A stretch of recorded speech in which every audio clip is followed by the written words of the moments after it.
Party Time, My Golf Story with Kevin Walsh and whatever special guest he has today. You can check me out on episode 9 of the podcast. Today I'm wearing Grayson clothes while I'm out practicing because I believe in look good, play good. And follow me on Instagram, Sophia Warren Golf, and hope you enjoy the rest of the show. It's Party Time, My Golf Story, brought to you by Party Drinks. Classically designed golf drinks for golfers by golfers. And the golf real estate pros Gene Walsh and Vince Vizzacaro. For your Southwest Florida real estate needs, check them out at suncoastdreams.com. Now here's your host, Kevin Walsh. Hey, what's going on? Welcome to the program. We have a really cool guest for you, the confidence doctor, Dr. Bob Winters. He is a world-renowned sports psychologist. He's worked with many, many PGA Tour, senior PGA Tour players, junior golfers. When you talk about the godfathers of sports psychology, Bob Winters is going to be on that list, if not at the top of the list. This is something I'm very interested in myself because I've been dabbling in golf and sports psychology for almost 40 years. But I want to see what he knows because I'm going to pick his brain. And I think you're going to want to listen to what he has to say because ultimately you may play better golf about that. Big thanks to everybody for liking the show and subscribing to it. If you haven't done so already, would you do that as well? And the reason I bring that up at the beginning of every show is because the bean counters at Spotify, at Google, at YouTube, all that stuff matters. And it also, it matters to our sponsors, all right? Because the bigger the numbers, they feel like they're getting more bang for their buck. Big thanks to our title sponsors, Party Drinks. If you're looking for a drink alternative on the golf course, if you're a little tired of beer because it makes you fat and it's tough to make a backswing when you got a couple cold ones in you, and you're tired of hard seltzers that are named after times of day or crustaceans that crawl on the bottom of the ocean. I mean, how gross is that? Then try a Party. I got a whole rack behind me. And you could have them at your golf course, and we'll have a list of some of our sponsors, places where you can buy Party. Wanted to give a big shout out to Crescent Beach Market in Siesta Key. For those in the Florida area, and that's most of our viewers and listeners, it's been a tough couple months with the hurricanes, and it's been really tough on Siesta Key.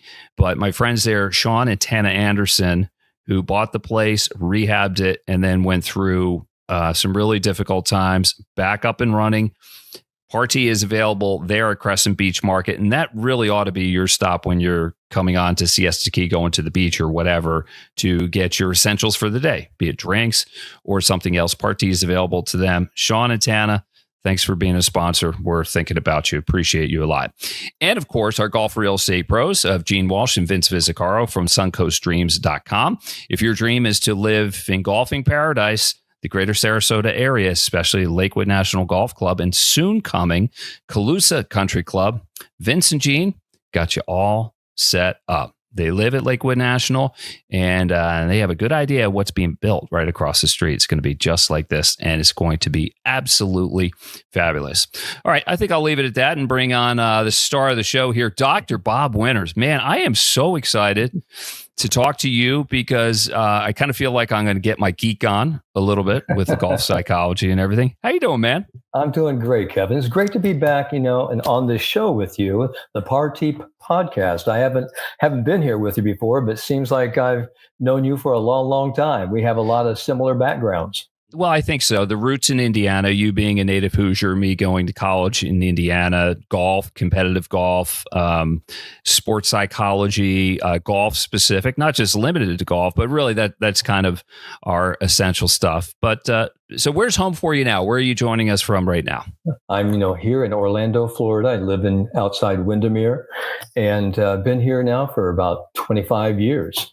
And I matriculated here from Charlottesville, Virginia, where I did a lot of work there for many years at the University of Virginia. But I grew up, a native Hoosier, played golf at Ball State University, and then went to University of Virginia to do my final Ph.D. degree, then came down here and lucky enough to join David Ledbetter and be his resident sports psychologist at the World Flagship Academies for David Ledbetter at Champions Gate, and now we're at Reunion. So it's been a hell of a journey for a long time. It's great to be here. Yeah, it seems like you just love what you do. I mean, I can feel your zest for life and for what you practice in and make your living in. But let's go back. Let's retrace the roots. You're a native Hoosier, went to Ball State. Tell me about the town you grew up in, the street you lived on, and what life was like back then. Oh man, I tell you what. So I've been around on this planet for a long time, Kevin. So I grew up in a little place called Walton, Indiana, 1,800 people. And Walton was a little town, beautiful little town. We had, uptown, downtown. It was separated by US 35. It's about 60 miles straight north of Indianapolis, in between Logansport and Kokomo. And it is situated in some of the world's best farmland. I mean, absolutely. You just throw something down the ground and it's going to come up, corn or tomatoes or beans or whatever.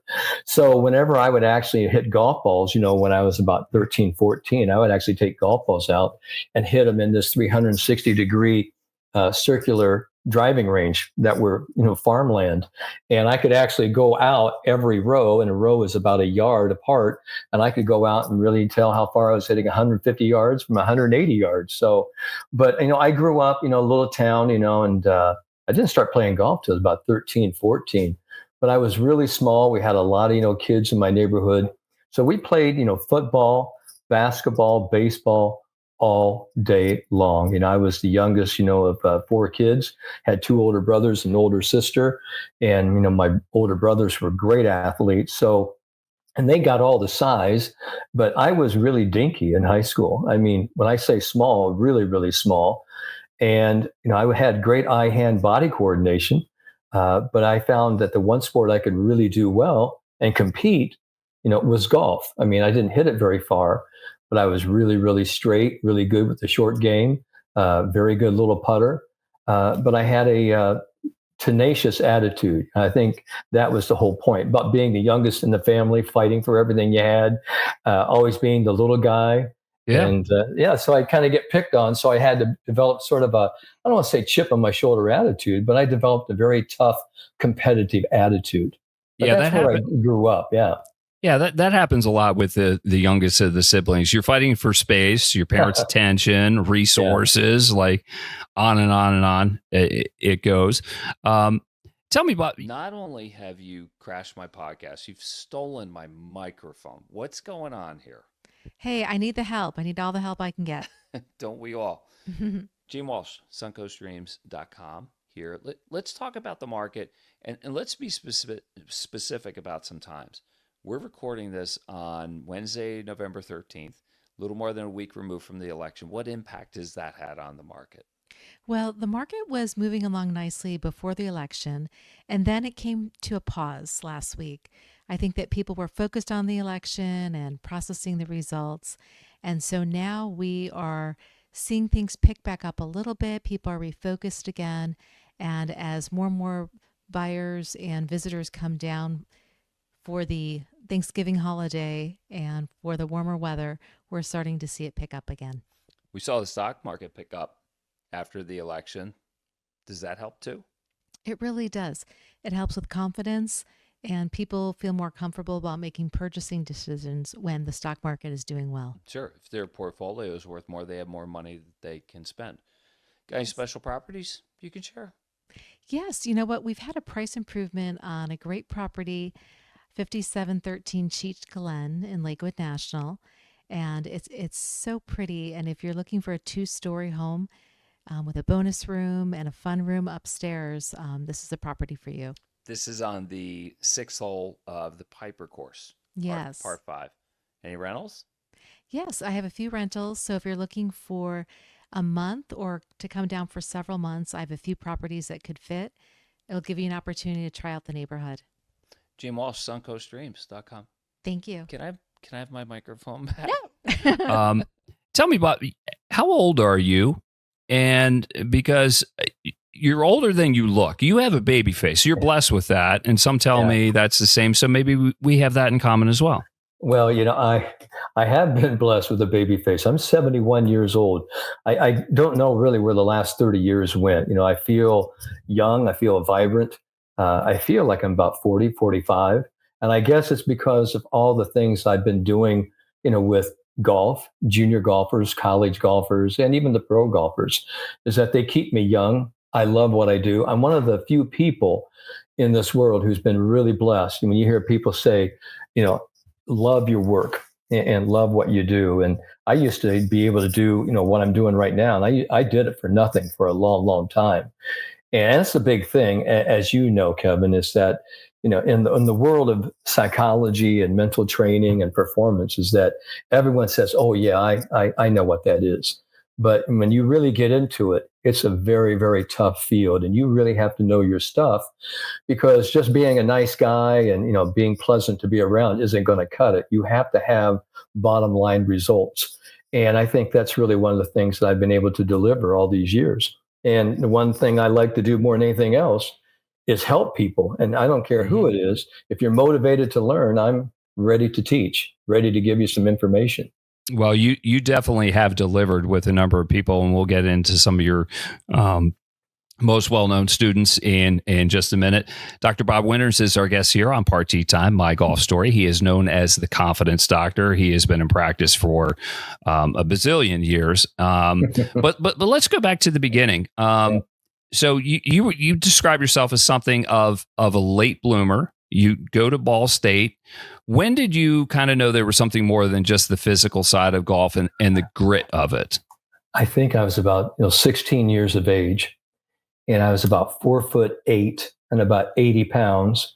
And I was playing golf for Lewis Cass High School. I mean, we didn't really have the big, junior golf programs, the Hurricane Tours, the AJGAs, and all the, state section events. So you had to really sort of learn and play in your high school golf team. And I was self-taught. I'm like the little engine that could. And so I just kind of picked up some clubs. I got some junior clubs. They were like Chichi Rodriguez junior clubs a long, long time ago. Played with those. And then when I was in high school, I had to play with ladies clubs because they were smaller and lighter and weren't as long. And I think, really where I first learned it is going against, one of the toughest players in the state. And he was playing for Tippecanoe High School. And he had never been beaten before in head-to-head match play competition. Who was this? Who was this? I can't remember his name, but I do remember this is back in 1970, 71. I mean, this dates myself a little bit. This is when we had like the big mutton chops, guys. This guy had facial hair. And here he looks like a man, and you looked like an altar boy. I looked like an altar boy going against, Godzilla or, King Kong. And he was huge. He could hit it, 67, 80 yards past me. And I remember I stepped up on the tee, and they said, who's number one here for Lewis Cass? And they announced my name. And I remember, when I walked up and he looked around, he goes, I have to play this little guy. I got to play this shrimp. Oh, this won't take long. And something just snapped in my head. And I remember my mother told me one time, and this is really where the power of the mind comes from. She said, dynamite comes in small packages. Says, whenever you're faced, with tough competition, you go out there and you make a big bang. And something just switched. And so I went up and I actually, took this guy head to head. I ended up, getting it up and down like seven times up and down. It was a 9-hole match. I shot even par 36. He shot 38. And I thought, he was going to beat me up at the end of the round. I mean, he was just so livid. He was so upset with himself. And then, I was going to the parking lot to put my clubs, into Coach's, station wagon. That was the van back in those days. And he said to me, he goes, Winters. And I go, yeah. And he goes, come here. And I thought, oh man, this is my day of reckoning. This is where I get my head, beat in. And he looks at me, he goes, I'm going to tell you one thing right now. He goes, you're one hell of a little player. He goes, savor the flavor. It won't happen again. But, you really taught me a lesson today. So, and I think that's really where it first started, is that it had to be something not here, but it had to be something here. Yeah. And, and that kind of followed me, into my summer when I went to the Arnold Palmer Golf Academy after I graduated from high school, which is an unbelievable story in itself. Wait, is it a great Arnold story? Because everybody story, who's met, like, they're all stories involving Arnold are amazing, and they're all true. Yeah. So I was going to be turning 18 in August, but this is back in June. So my parents gave me the greatest present of all. They sent me 3 weeks to the first Arnold Palmer Golf Academy, which was in Stratton Mountain, Vermont. And I drove myself there. It took me 2 days to drive from Indiana all the way up to Vermont. And back then, there weren't that many interstates. And I got stopped twice, along the way by the Pennsylvania State Police because they thought I was too young to be driving a vehicle. And I finally got there. And as soon as I got there, Kevin, I locked my keys inside my car trunk, my clubs, my luggage, everything. So for like 3 or 4 days before I got an extra set of keys, my parents sent via regular mail, I was in a Ball State t-shirt. I had jeans. I had borrowed clubs. And on the first day of the golf course at Stratton Mountain, they had about a 220 yard par 3 up the hill. I think it was number 12 at Stratton Mountain. And I was playing in a group with some people from Ontario, Canada, Doug Millar, and a couple other people I remember. And I actually hit a shot, and I hit it right there to the front of the green. And the people on the green, were actually allowing us to come in. And they started, shouting up and down. I made a hole in one the first day I got to the Arnold Palmer Golf Academy with a borrowed driver. It was belonged to Bodie Marks. He was the Yale golf captain. It was his Ben Hogan clubs. And I got a hole in one. And I remember them making a big to-do about it because they said, hey, here's the first day. Little Bobby Winters from Walton, Indiana, gets a hole in one at the Arnold Palmer Golf Academy with a borrowed driver. We're really making some progress here. So, and I got to meet Arnold at the end of those 3 weeks. What was that like? What was your meeting with Arnold? Because I can tell you with mine, he made me feel like I was the center of his universe. I like floated away. He treated me so good. I just couldn't believe it. He makes everyone feel like that. And that was really one of his greatest gifts. And he came up to me and he put me in his arms on my shoulder. And he said, I heard you won, your flight division here, the Stratton Boys Championship, and you got a hole in one with a driver. And I go, yeah. And I said, I did. And he looked at me and he goes, I've never done that with a driver. What does that feel like? And I said, feels really good. And he looked at me and he goes, I damn well think it should, And it was really funny because after that, he was asking a bunch of us who were going to be going to college. And I was going to be going to college in about a month and a half, 2 months. And I was going to go to Ball State. And I wasn't on the team yet. And he asked me if I was going to play golf in college. And I said, I would like to. And he looked at me and he said, anybody who wins, my championship and gets a hole in one and plays the way you do, because he got a chance to hit some balls with us and, change my grip and things like that. He goes, you need to go in, try out for that team. If anybody asks, what you're doing there, you tell them I sent you. I mean, that's the truth. Stop. Yeah, that's a true story. I believe it. But was that another tipping point, like the big high school match over the bully? I imagine that was a tipping point where you really started. And then Arnold, like saying what he said to you, was that another tipping point where like you just felt so motivated to take on the world? Well, this golf academy was really special at the time. I mean, this was 1971. They had a video replay machine that was huge. It was almost like a huge TV studio. And it wasn't small like we have now. I mean, it was just totally state of the art at the time. It was a fantastic, teaching academy. You could hit almost any type of shot and then we would go play. But you have to understand they had 128 boys all over the world that were there. And in this Stratton Classic, this match play final, you were going against some of the very best players from, Colombia and Mexico and Japan. There were a lot of players there. And I ended up, winning, the first flight and beating a young man by the name of Johnny Lockhart from Clinton, Iowa.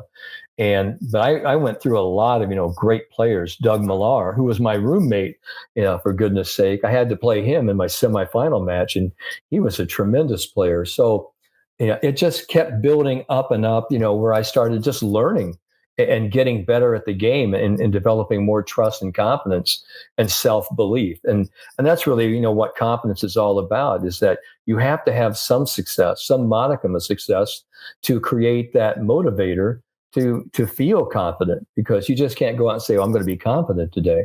But it was, because I had developed technical skills, competence, and I had a strong belief system that, I knew I could do this. And I think it's funny, Mark Twain said, success comes from two things. It comes from ignorance and confidence.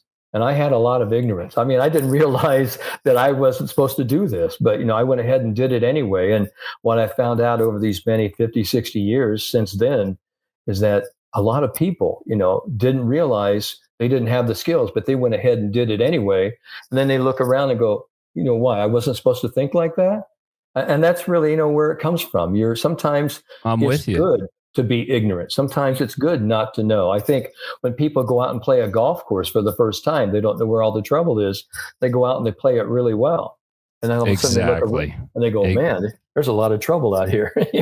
Exactly. And, I even tell when I'm caddying for people and they need some help, especially with wedges, I'm like, it's just a wedge. You're a good athlete. Just hit it. Don't even grind on anything. And your best shot is staying athletic and thinking less. Tell me this, like tour pros, when they're approaching the ball and they're about to pull the trigger, are they thinking of anything at that point, or is the thinking done? There's a concept in the flow state, created many years ago. The father of that was Dr. Csikszentmihalyi. You have a lot of people talking about, flow states now. Even a good friend of mine, Rick Sessinghaus, known as the flow code doctor. But really what's happening here, the prefrontal cortex, is something called transient hypofrontality. It's meaning that the prefrontal cortex is that it's not overthinking as much. We're actually sort of transferring a lot of the duties of this primary executor, and it's almost becoming automated. And so a lot of people think, that being in the zone is this altered state of consciousness. It really isn't. What it really is a download. It's a down regulation of the mind, is that your mind's not thinking as much about all these different things like what if, what could be, what's happening, or this is what you need to do. Really, it's something I call directional silence. When a great player steps into the ball, all they're looking at, they're falling in love with the target. They already know what they need to do. They aim, they address, and they lock on the target with their visual system and their balance system, and it just sort of takes over. And so that's where the automaticity comes in. So it isn't, the zone is some type of, some heightened type of activity. It's a sort of a download. Yes, it's quiet. The mind quiets, but it's a directed mind. That's why I call it directional silence. You know where you want to go. You know what you need to do. And the mind is relatively quiet. It's not a chatterbox. And I really want to talk about this because I know you caddy and are a great player as well, is that most people and most players, most amateurs, they get over the ball and they do something that we call in motor learning, and this is your motor, a fine motor and the gross motor. They do something called reinvestment theory. They're reinvesting all their energy and all their cognitions into, this is what I need to do, point A to point B, and they start thinking about the components of their swing. They get very technical. They get very robotic. It's not fluid. It's not synchronous. It's not very athletic. And that's the great thing about, once you step into the ball, you don't have to think. All you have to do is look and respond to your target. And the visual system drives the motor system directly. And if there's like one tip I would tell anybody, if you want to, become a better player, you just fall in love with your target. Look at where you want the ball to go, believe it's going to go there, and step up and swing to it. Yeah, it's almost autopilot, automatic, or just trust the muscle memory. You've probably been there before and hit a similar shot. So you're kind of getting out of your way to greatly simplify. Do I have that right? Absolutely. And that's really what trust is. Trust is letting go of these conscious, over-controlling, manipulating thoughts. I mean, trust is letting go on, I have to try to hit this shot. I've got to steer this shot. And it's really allowing those processes that you've been overlearned through practice and repetition to come forth. So trust means everything's going to work out okay. And that's why trust and confidence are kissing cousins. Because if you trust, you're probably swinging with a lot of confidence, which we call movement confidence. And that's really what it is in the golf swing. Dr. Bob Winters is our guest here on Part T Time, My Golf Story, brought to you by Part T Drinks. If you're looking for a drink alternative on the golf course, try Part T. And if your dream is to live in a golf community, like Liquid National Golf Club or soon to becoming Calusa Country Club. The Golf Real Estate Pros at suncoastdreams.com. Vince Vizicaro and Gene Walsh got you covered. I am a big fan of hypnosis. I know how to do it. I know how to do self-hypnosis. But I know that's kind of a provocative word with some people. What are your thoughts on hypnosis when you do focusing strategies or deep relaxation off the golf course? Is it not all hypnosis and maybe you just don't know it? Well, everything is self-hypnosis, Kevin, and you know that. I was a member of the AAPH, the American Association of Professional Hypnotherapists, for many years, and really studied under people like David Ellman and people like that. So I really made a lot of what I call hypnosis tapes early, mastery imagery tapes, guided visualization tapes. So when we start talking about hypnosis is nothing more than heightened self-suggestion. And it's funny, over the years, I've had a chance to meet, some great, great people. And one of them was Brad Faxon. And I was, asking Brad, and why is it, and how did you become such a great putter? And he said, he goes, everybody on tour say, wow, if I had your stroke, boy, you just putted so syrupy. And every day, all day, people go, boy, I wish I had your stroke. They did the same thing to Ben Crenshaw, the same thing with Dave Stockton, even Nancy Lopez. People said, boy, if I could putt like you. And the point of it is that constant reinforcement, that constant suggestion that, man, you're a great putter.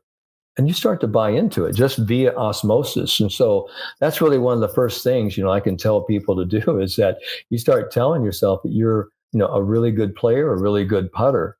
And that's why Harvey Penick, told his two best students, Tommy Kite and Ben Crenshaw, when you go out on tour, I need you to go out and eat with good players and good putters, because the bad players, the bad putters will be sitting there just bitching and moaning about all the putts they missed. And the good putters will be saying, wow, I just can't wait to get out there tomorrow because I'm going to make a whole bunch. And so, the power of suggestion is huge. And I remember listening to Earl Nightingale, and it was really one of the most profound things I've ever heard in my life. And it was the 1953 broadcast. And it's called The Strangest Secret of All. And he said, the strangest secret in life is that you become what you think about most of the time.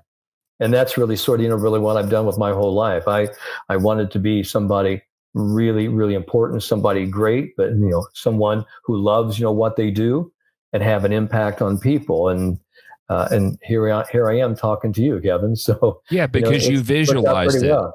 Yeah, and you told yourself it's going to happen. It kind of reminds me of an old story I heard about Gary Player. Years and years ago, he was rooming with somebody, and his roommate awoke to seeing Gary Player looking in the mirror, chiseled, of course, because he's just, is in shape, telling himself over and over, I am the greatest golfer in the world. I am the greatest golfer in the world. And he awakes and he's like, Gary, what the hell are you doing? I think Gary was a little embarrassed, but Gary wouldn't have become the player that he was if he didn't do such things, correct? Oh, absolutely. And it works the other way as well. When I was coaching at the University of Virginia, I was there on the athletic staff for 8.5, 9 years, while I was doing all my doctoral work with Bob Rotella and Linda Bunker and some great, great people. Coach at Furman University was Willie Miller. And I always loved Willie Miller. And Brad Faxon was one of his players. And he was telling the story years later when Brad went on tour. And Brad was always a very positive person, but he was having a bad event or a bad, couple of months. And so Willie went up to him at the end of the round and he introduced himself. He goes, hi, Mr. Faxon, my name's, Coach Willie Miller. And Faxon's looking at him going, Coach, it's me, Brad. What are you doing this for? And Willie Miller looks at him and goes, I have no idea who the hell you are. The person I saw out there today wasn't the Brad Faxon, really optimistic, positive, I can do anything, Brad Faxon. You're sitting out there sulking, getting mad, complaining about everything. He goes, I just think, you and I need to talk. And what it was, Brad was, rooming with a couple of guys who were new guys, and they were just sort of having a pity party, bitching and moaning and being very negative. And it was really spilling on, to Brad. And Coach Miller said, here's what I want you to do. I'll pay you, but I want you to start rooming by yourself or at least get with somebody who's actually more positive. He goes, because they are really making you sour. So, Yeah. you become what you think about. You hang around positive people, you'll probably be pretty optimistic. You hang It's around negative contagious. people. Oh, that emotional contagion is really, Mhm. and what most people don't realize, Kevin, is that in our brain, we have a negative bias anyway. That's why it's so Yes. easy to get negative. We're not programmed to be optimistic and positive. Our whole thing as a species is to protect ourselves, to actually survive. And part of To that look for survival, trouble, to look for danger and try to avoid it, which, as we know, is competitive golf. Is no way to play golf, A- Absolutely. And I think, by the time, when we have like 1 and 2 year olds, I mean, parents, we say no to them about 400 times a day. No, don't touch that. No, put that down. No, no. So we're reinforced with this no, mindset right from a very early age. And a lot of it's meant to protect us. I'm not, really discounting anyone's parental skills. I'm just saying, we are surrounded by a lot of negativity. And that's why we Yes. have a 19th hole so people can drown their sorrows, okay, at the 19th hole. And everybody, misery loves company, right? And Yeah, that breaks out the story. It's the bad stories that like traveling, for example. Like if you got bumped up to first class, I don't want to hear about that. I want to hear about you getting bumped out of like the economy thing and riding with the luggage and them chucking beers down to you and while you're freezing your Okole off underneath it. I mean, to me, that's a great story. But I know what you're saying. You got to have the positive thoughts and carry it through. Let me ask you something about Brad. I'm glad you brought it up. I didn't know you were going to do it. Okay. But his second putt theory, are you familiar with it? Why is it like the 6-footer that we miss and we rake back and discuss and we roll the second one in like it's nothing? Have you heard him speak about that? Oh, we've always talked about, the All-American, the second guy, second ball is always All-American. Well, obviously there's no consequences then, okay? Because either you make it or you miss it on the first one. And we're so worried about missing it that, we kind of alter and manipulate our stroke. The second stroke is much more free. But there's a more neurophysiological, neuropsychological explanation for this. We've actually seen it. We've actually felt it, through our impact concussion response. And we actually make an alteration. This is what we call in motor learning a movement evaluation feedback response. So now we know exactly what's happened. We know exactly how hard to hit it. So the second time, boom, the second putt, we've already made an alteration in our brain. Yes, we have the experience, right? So we can't deny that. But I've even heard him say, and I think I can quote him fairly accurately. He said, "Putt like you don't give a shit," because then you're freed up mentally. Well, can we just do that? Can we just pretend first time around and not just limit it to putting, but every shot, like swing like you don't give a shit? Well, that's what I'm trying to get players to do. We have what I call like the 3 levels of Goldilocks. You have Goldilocks and the 3 bears. If I can kind of bring back the story, she went in, to the bear's home, and there were 3, bowls of porridge. One was really super hot, one was really super cold, and the other one was just right. And I think that's really what happens with golfers. We become very careless. I could care less. I don't care about anything. So we make mistakes of sloth, lazy, just apathetic, or we become careful. We care so much. We want it so bad. We're trying so hard that we miss a lot of putts. Now, the porridge that's just right, that's what I call the carefree mindset. You care, but you're free. I mean, whether it goes in, whether it goes in, boom, no big deal. So you have to actually play with carefree confidence. It's not that you don't care, but you care just the right amount. And the whole point about, my world, what I teach, is trying to teach people with purposeful intent. I mean, when you step into a shot, you want to have a specific purpose, a specific plan. But yes, I love that word, by the way, purpose. Like every shot, everything must have purpose. Yeah. And so I talked about purposeful intent a long time ago. So when you step into the shot, you know exactly what you want to do. This is what I'm going to do. Then you hit the shot. Well, you can't control that anymore. I mean, it is what it is. But you have to take acceptance and you have to take accountability for what does happen. And now you can have control how you want to respond. Most people react, and they react poorly. Acceptance doesn't mean you have to be sort of, a pussy willow or, dandelion. Okay, I hit it out of bounds. That isn't what it means. Acceptance isn't acquiescence to some, desire. It just means it is what it is. It's sort of a neutral, objective, final causation. It is what it is. So you have to accept it and release it and move on. But this whole notion that when you actually step into a shot and you know what you know and you did what you know, then you should feel pretty good about the result because you did all that you can do. And all that you can do should be more than enough if you had your mind in the right place in the first place. Yeah, you could be proud of yourself. I took my best shot. I did all I can. It just didn't work. Absolutely. Out. I always tell people in putting, and I know this is a real big thing. People go, gosh, I'm so scared of missing. And I'm always talking about my 10 mental rules for putting. And one of my mental rules is if you're going to actually miss putts, then by golly, step up there and miss it while trying to make it. That is one of the most important things you need to do. And I remember speaking with, Big Red years ago on the LPGA Tour, Helen Alfredson, the great Swedish player who became Cup captain, Helen.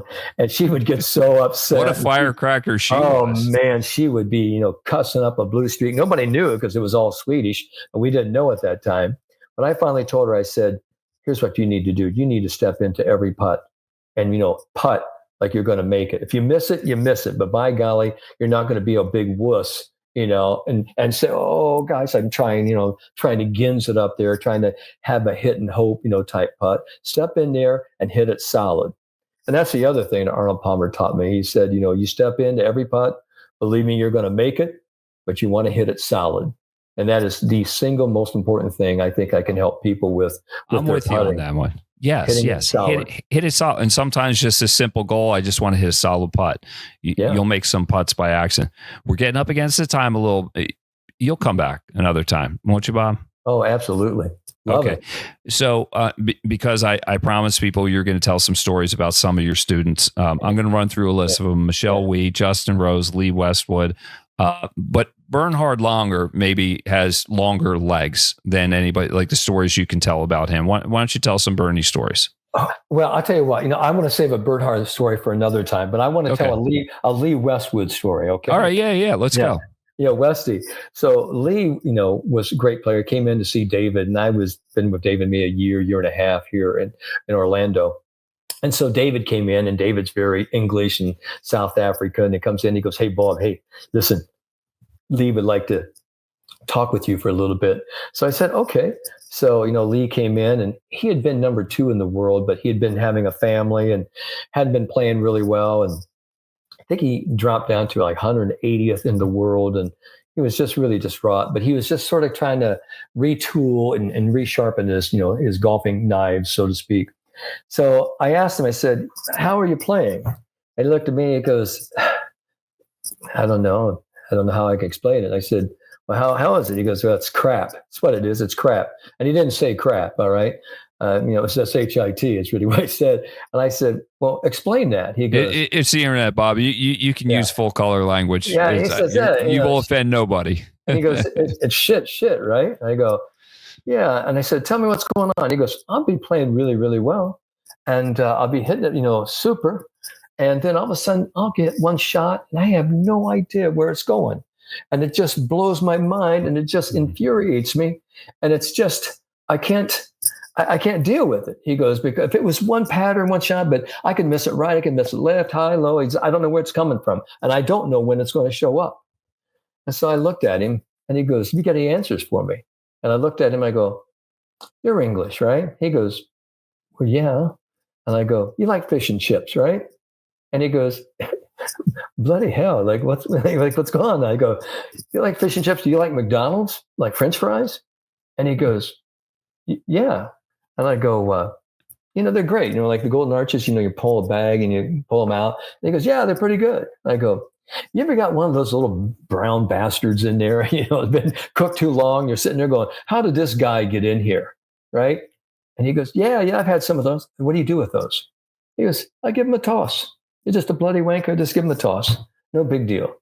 I said, that's what you need to be doing with your golf game.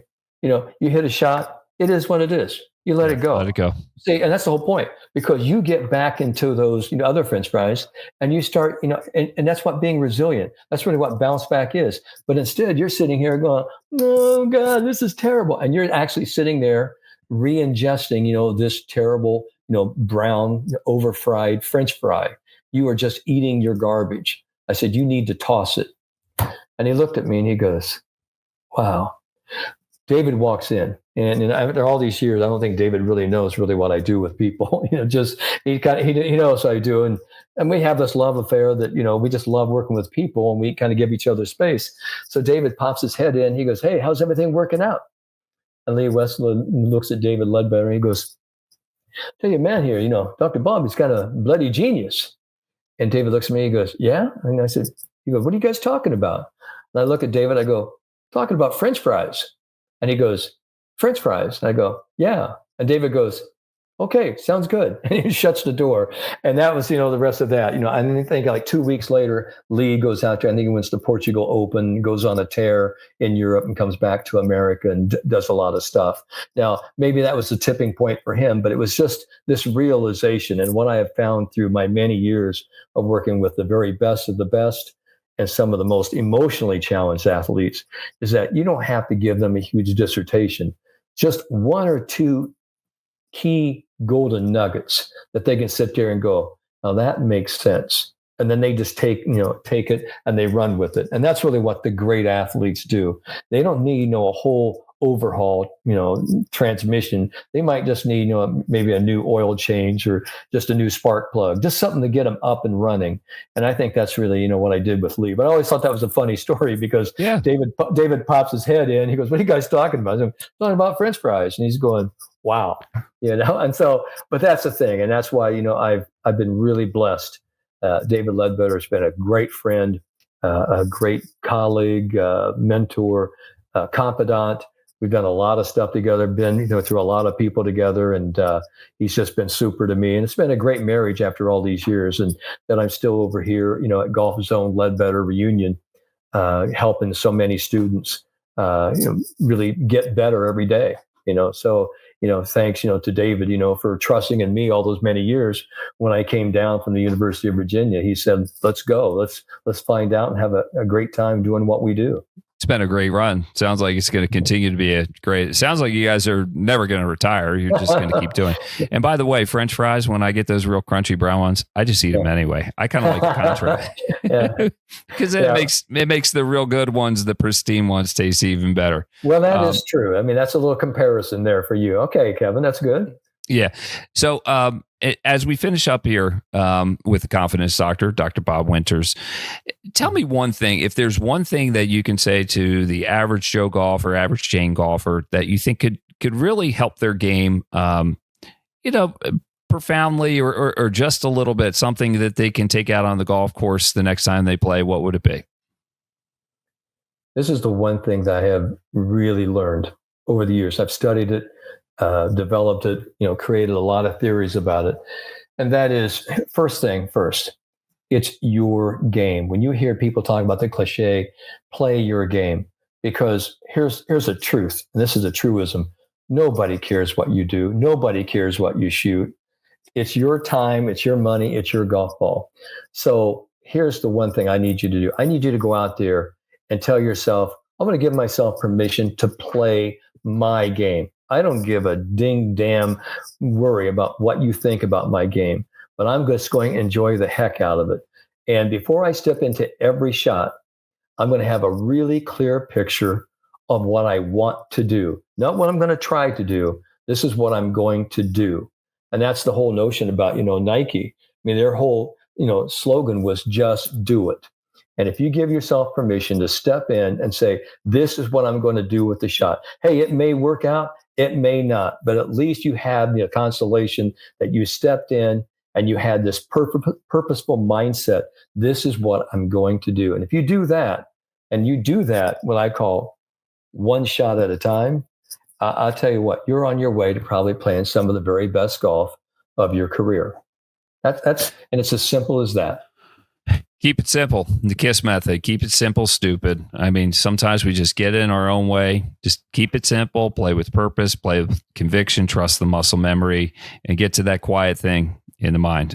Is that saying a lot and a little? Boiling it down there? I'm going to actually, make an amendment to that. It's KISS, because I don't work with stupid people, and neither do you. I like to say keep it simple and specific. A simple thought with a specific target. And if you can just do that, a simple thought, just I'm going to do one thing and do one thing well. I'm going to do this. I'm going to go right to that specific target. That's really when KISS becomes really, really powerful stuff. Well, I really enjoyed the time, Dr. Bob. I feel a lot better about myself. I feel a lot better about French fries. I feel a lot better. Just that, like, keeping it simple. And sometimes the answers are within, and you just got to get out of your own way. Can you come back sometime? Are you good to come back? Yeah, I would love to. This has been fun. It's gone by really, really fast. We've got stories that we could be here, forever and ever, so it's a lot of fun. We'll save them for later. How about that? And real quick, how can people get in contact with you? What's the easiest way? Easiest way, they can actually find me on Instagram and Facebook at Dr. Bob Winters or Robert Winters, or they could go to my email, theconfidencedoctor.com, or you can just Google me and I'm going to show up, and you can get a hold of me, but theconfidencedoctor.com. Okay, perfect. Big thanks to Dr. Bob Winters, our guest here on Party Time, My Golf Story. So check out all his works. Google him. Trust me, you're going to find a treasure trove of stuff.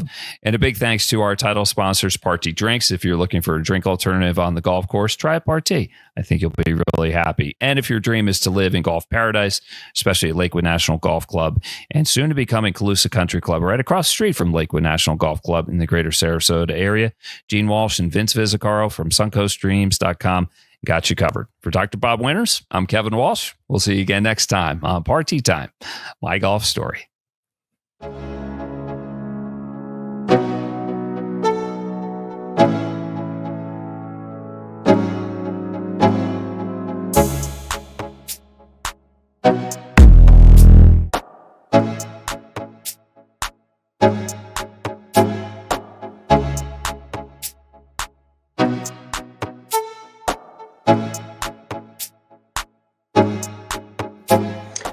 Hey, welcome to the program. We got a little different setup this time around.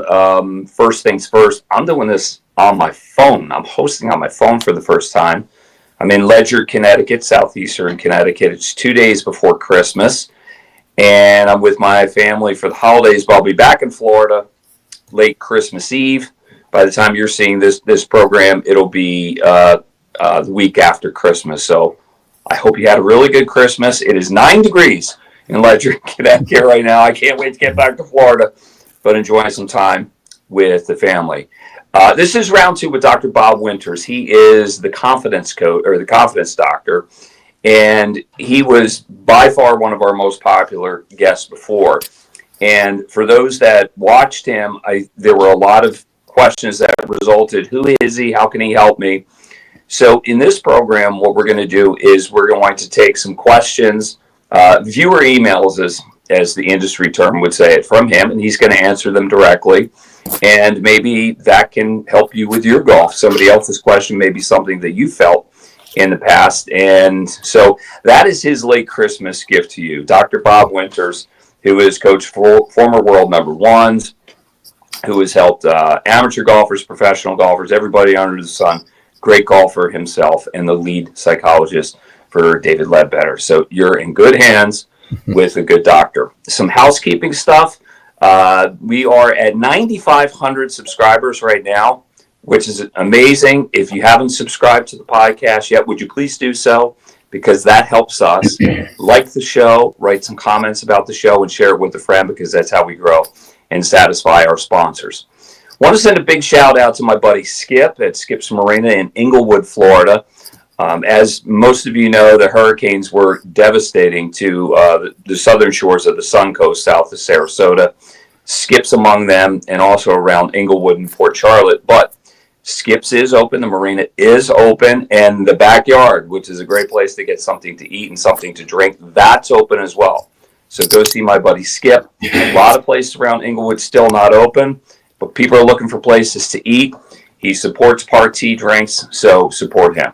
Speaking of Parti, title sponsor of this, if you're looking for a drink alternative on the golf course, try Parti. I think you'll like it more than beer and some of those hard seltzers. And a big thanks to the golf real estate pros at suncoastdreams.com, Vince Vizzacaro and Gene Walsh.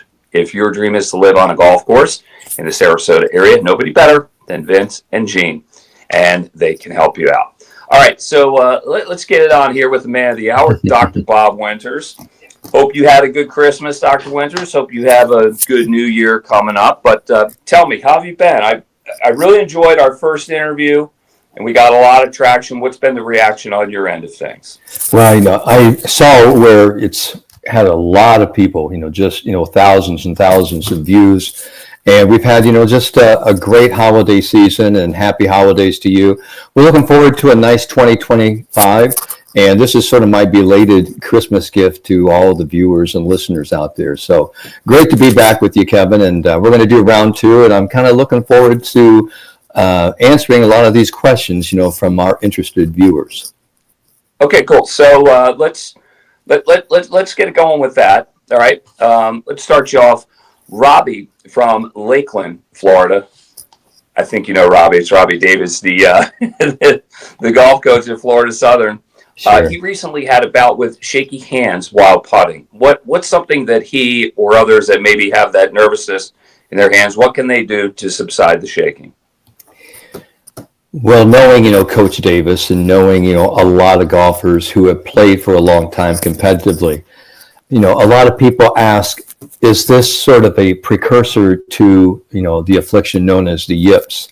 And what we know is that, and I'm not saying that this is really what Robbie has or people with shaky hands have, but, mostly the yips are mostly psychological. I've been sort of this big task force for the last 20, 25 years, looking at, focal dystonias, along with some great people from the Mayo clinics, like Dr. Ainsley Smith, Dr. Bob Warren, Dr. Debbie Cruz from Arizona. There's just a lot of different people. And the one thing that we know about, focal dystonias, the yips, is that, you have two types. And I want to talk about the yips, and I'll get back, to Robbie in a second.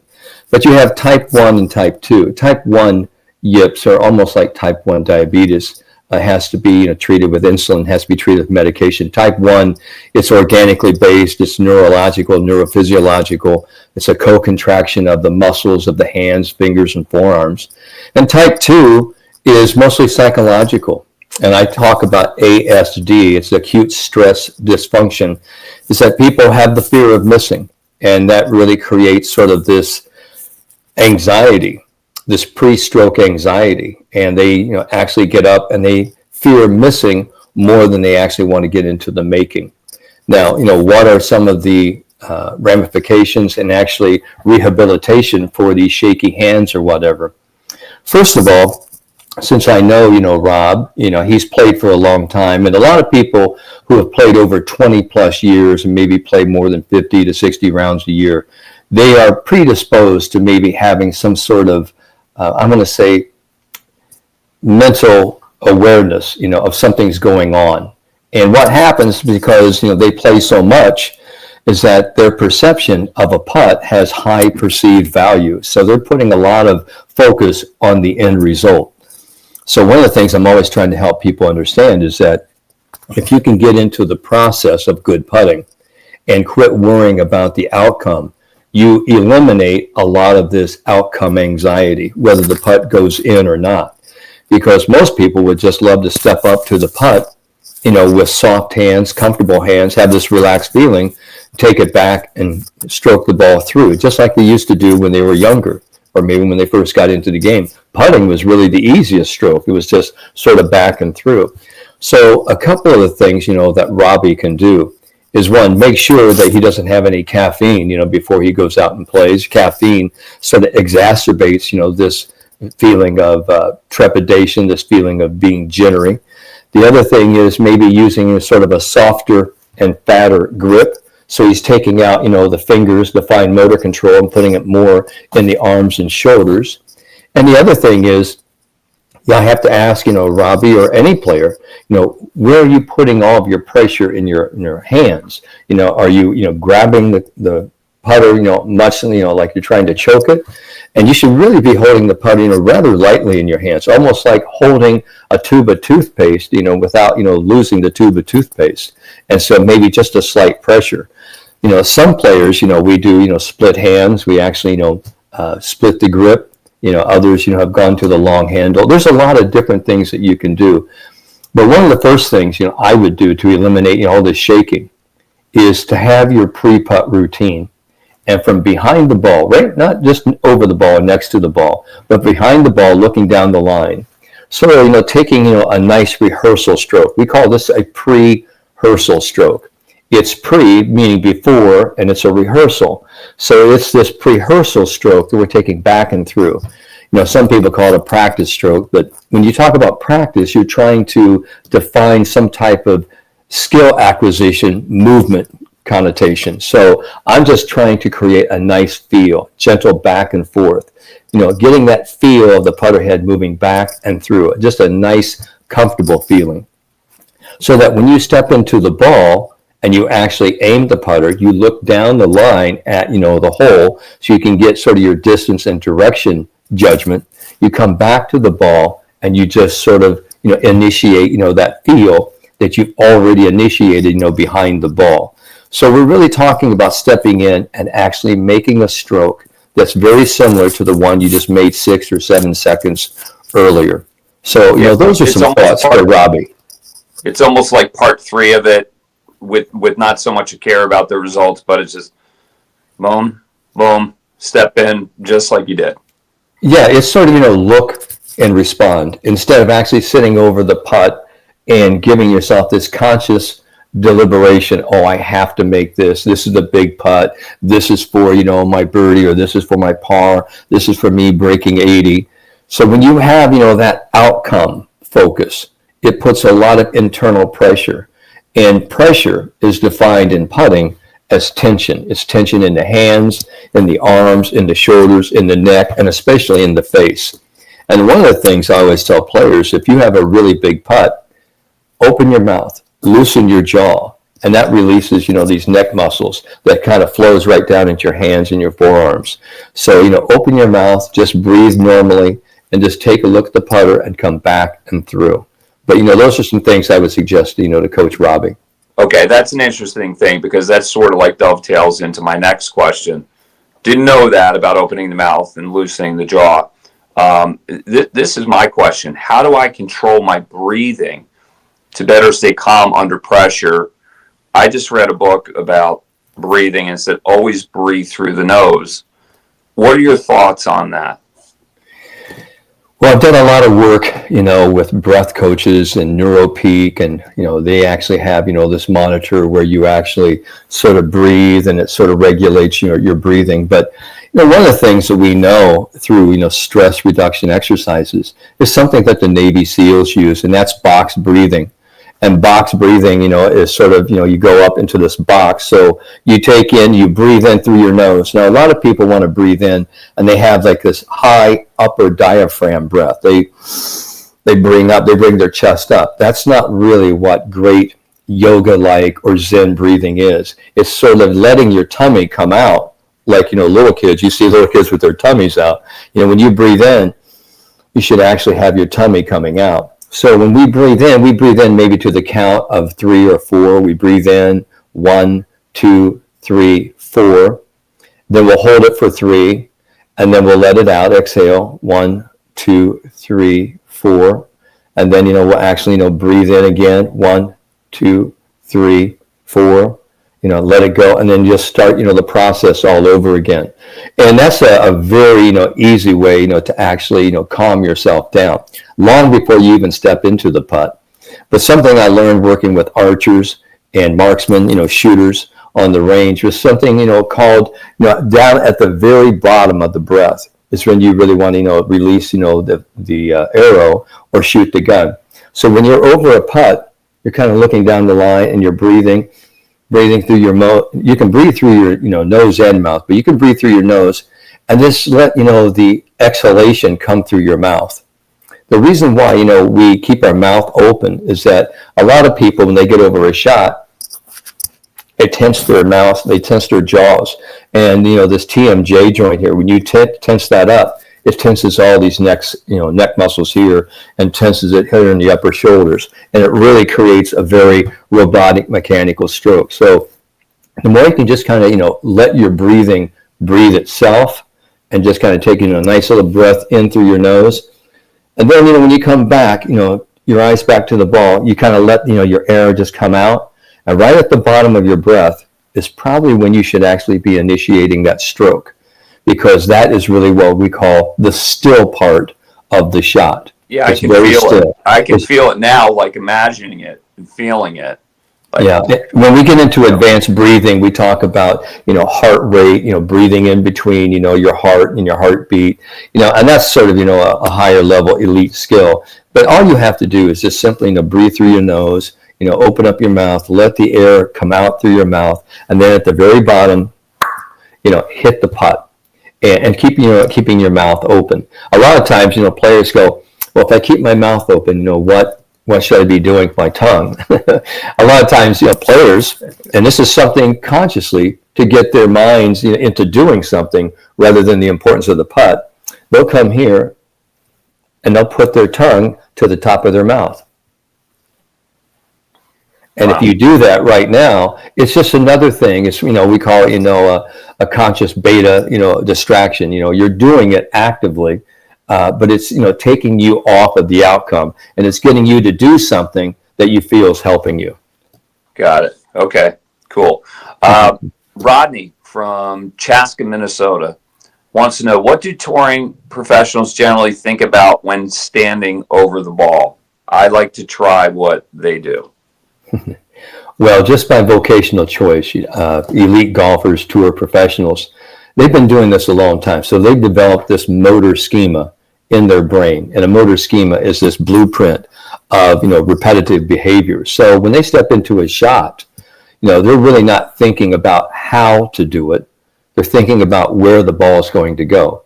So when we start talking about falling in love with your target, we're really, letting the visual system drive the motor system directly.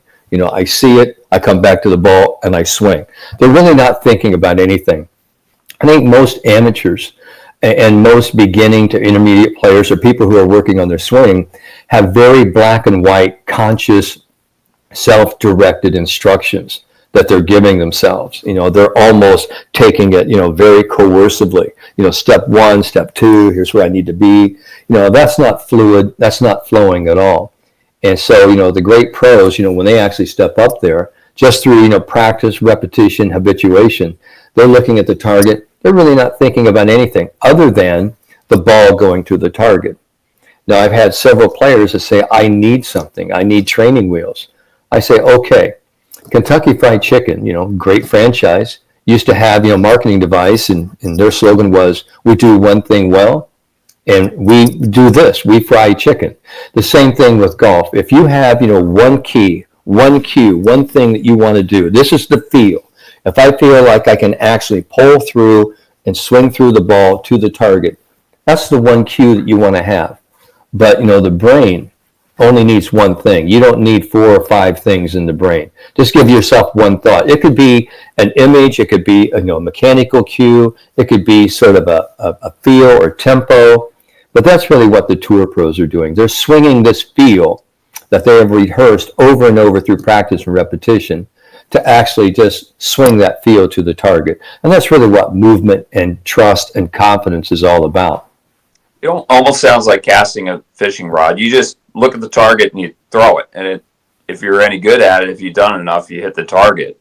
So you're not thinking about the mechanics of a cast and fishing. Yeah, you're not thinking about really the angle of your elbow and really, you're just sitting here just kind of letting it go. But you have rehearsed that movement, Right. often enough. And see, that's a double-edged sword too, because, a lot, millions and millions of golfers have gotten really good at doing the wrong thing. So they're creating negative behavior every time they step up to it. So it's important, that you actually get your skill set correct and then, rehearse that so that you can trust it and then you don't have to think about it when you're playing. Good muscle memory, not bad muscle memory.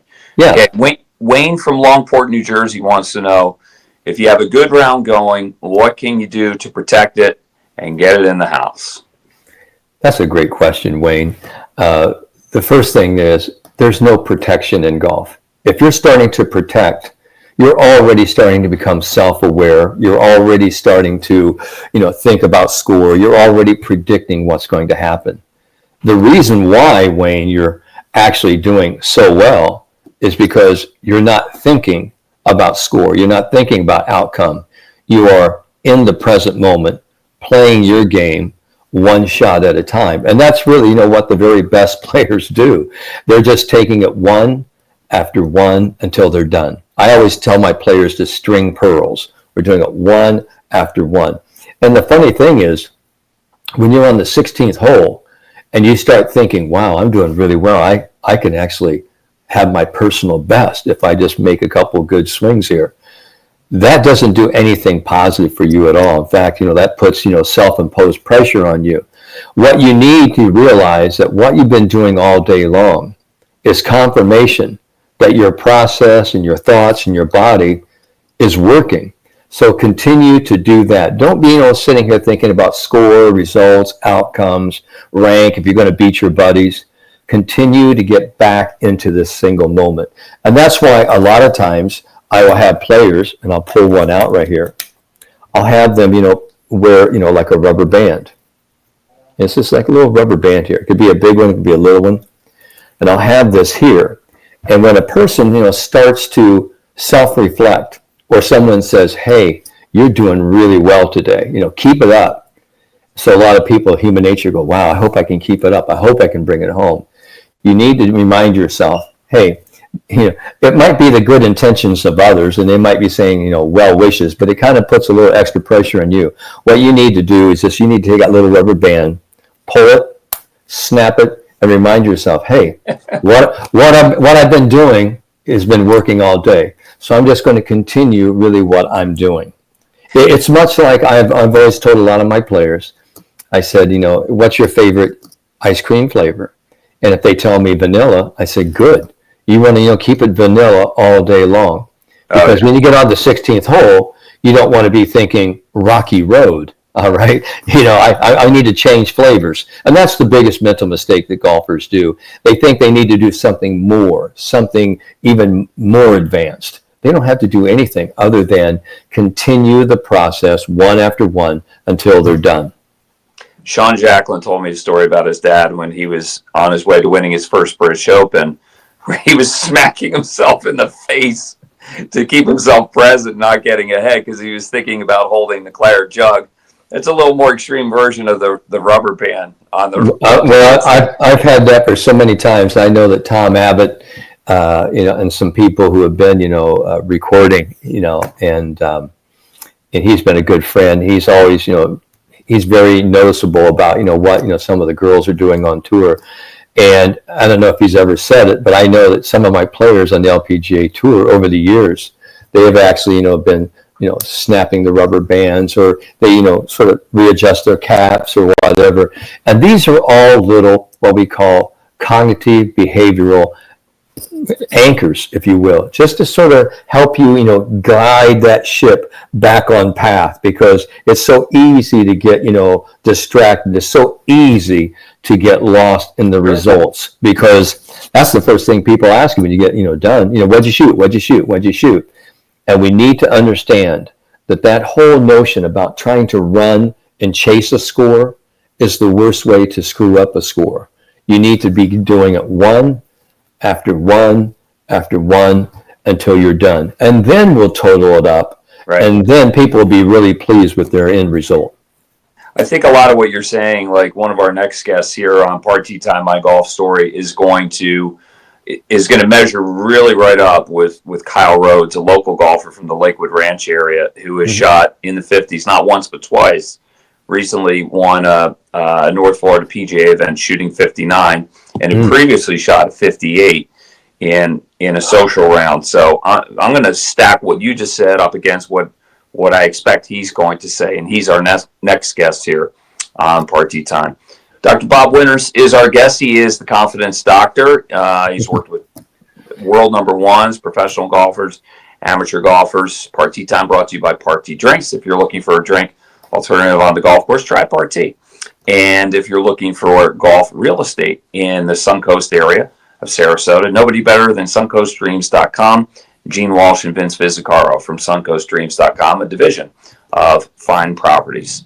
Dr. Bob, what are your thoughts about singing a tune in your head during a round? Rich from Fresno, California wants to know, singing a tune in your head or playing tunes on a speaker, which we're seeing more and more on golf backs?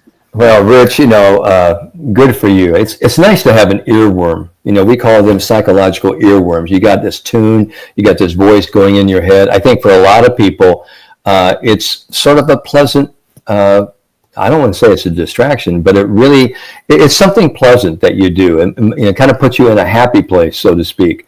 And some players listen to some type of music to kind of get them into some type of emotional, some type of mood state. Sometimes they feel they're a little bit too amped up. They need something to kind of bring them down. Others hear songs to sort of motivate them, to invigorate them.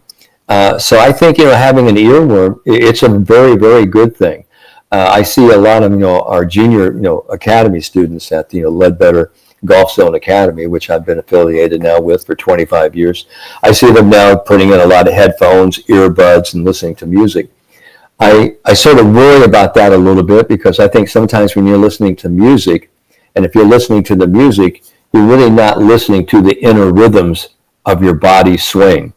And you're really not maybe focusing on your movements if you're really trying to practice and really develop some type of skill, some type of specific body movement there. As far as the live and all, the warm up, music or whatever, I think that's all, fun. I think it's all good. But what we know now from sports vision, sports science, and sports psychology is that the more distractions that you can throw at, a person, it helps drive that organism into more of a focused cocoon, if you will. And so, when people are really totally focused, and maybe I'm in the visual sensory system, and I'm really focusing on really where this ball needs to go, and I'm stepping up to the first tee, I'm looking down the fairway, and someone drops some clubs behind you, or someone makes a noise or whatever, and you go ahead and hit, and people go, wow, didn't you hear that? No, because you really weren't, there in the auditory system. You were totally in the visual system. And that's really what concentration is. Concentration, a lot of people think, is the ability to focus on one thing. That's part of it, but it's the ability to focus in the sensory system that you're operating on. Kind of a funny story, Kevin. Years ago, I met, Alice Cooper, the rock star, and we became really good friends. And Coop, which I call him, we played several times together. Really good player, because that's really what he did in between gigs, in between shows. He, didn't want to do any of the other, wild kooky stuff. He'd already done that, so he picked up golf and became unbelievably good at it. But he was telling me that he has a tournament out in Arizona at his home where they can distract anybody at any time on the golf course, whether it's throwing firecrackers, blowing whistles, having horns, or whatever. And he goes, it's pretty amazing how focused you can get with all of this other, interference going on. And I asked him, I said, what's, the greatest interference? And he said, well, he goes, sometimes it's the unexpected. And I said, almost like silence. I said, silence can be deafening sometimes, is that everybody, is talking, and then everybody, gets really quiet. And now you realize all, the eyes are on you. So I thought that was, pretty interesting. But, there's just a lot of things that people are doing. But if you think about it, if there's someone mowing the grass, or there's a lot of traffic or whatever, and you're playing, that really doesn't seem to bother people. It's sort of that unexpected, chaotic cacophony, that noise that just comes at precisely the wrong time in your swing, and that's sort of really what interrupts. And I remember a lot of people talking about players on the tour that had rabbit ears. I mean, they saw everything, they knew everything, and those people who had rabbit ears were really the people that were easily distracted, and they really weren't playing their very best golf. No, they weren't the best players. That's for sure, because they were looking for problems to happen instead of focusing on results and what they're doing. Dr. Bob, we're getting toward the end. I want to just ask you one final question. Okay. If you could give one tip and explain it in like a minute or less, what any player of any ability can do to get in a good mental place before a round or during it, like what is it and how do they get there? I think, before you actually go out and play, I think you need to have a nice warm-up routine. I think you need to actually play the first couple of holes right there on the range and make it as golf-like as you can. Create this performance situation. A lot of people hit shot after shot after shot and get into this rhythm, and that doesn't really translate, to golf performance. You need to step up and say, here's my drive, go to another target, another direction. Here's my 8-iron into the hole. Here's a little pitch. Try to play it and sort of break it down a little bit. But as far as what overall great tip that I've helped people through the years, and I have several books out there, and one of them is called Mistake-Free Golf, and people can get that at Amazon or Barnes & Noble. And I talk about the 9 most common mental mistakes.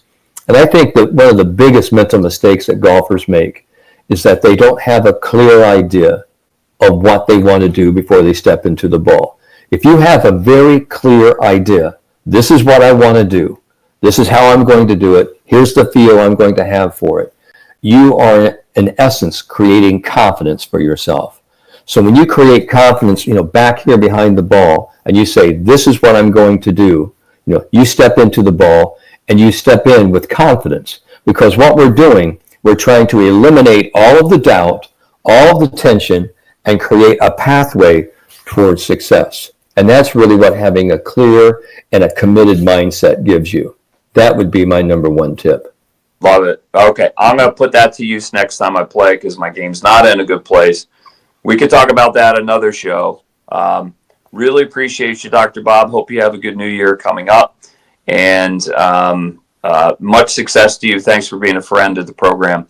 And I know people love you, and this will probably be a big hit. Part 2 with. All right. Dr. Thanks, Bob. Kevin. All right. Appreciate it. All right. Hey, Kevin, I want to time out. And if people a lot of people say, hey, how can I get a hold, of Dr. Bob Winters? Yep. It's very, very easy. They can actually go to The Confidence Doctor, theconfidencedoctor.com, or you can find me on Facebook and Instagram under Dr. Bob Winters or Dr. Robert Winters. And I'm always, eager to hear motivated and students who want to, play the game and have a little bit more success. So, thanks, Kevin, thanks Party, and, for having me on. And I always want to remind my players, the moment you change your mind, you change your game. Let's have a great 2025 golfing year. Dr. Bob, thanks for everything. And scrolling across the bottom is how people can get in touch with you in addition to the good plug at the end there. Big thanks to Dr. Bob. Big thanks to Party Drinks. Big thanks to the golf real estate pros of Gene Walsh and Vince Visicaro at suncoaststreams.com. For Dr. Bob Winters, I'm Kevin Walsh. We'll see you again next time on Party Time, My Golf Story. You've been listening to It's Party Time, My Golf Story, brought to you by Party Drinks. Classically designed golf drinks for golfers by golfers, and the golf real estate pros Gene Walsh and Vince Visicaro. For your Southwest Florida real estate needs, check them out at suncoaststreams.com or call 941-220-4000.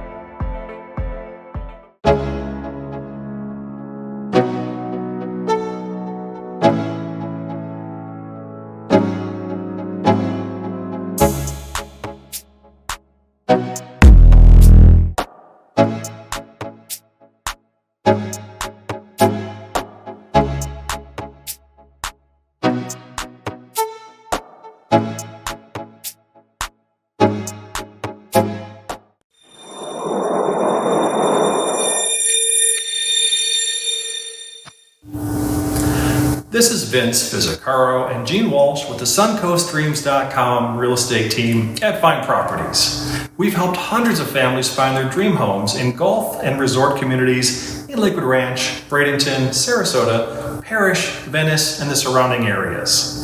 Let us be your guides to finding your dream home here as well. Learn more at suncoastdreams.com or call us at 941-220-4000.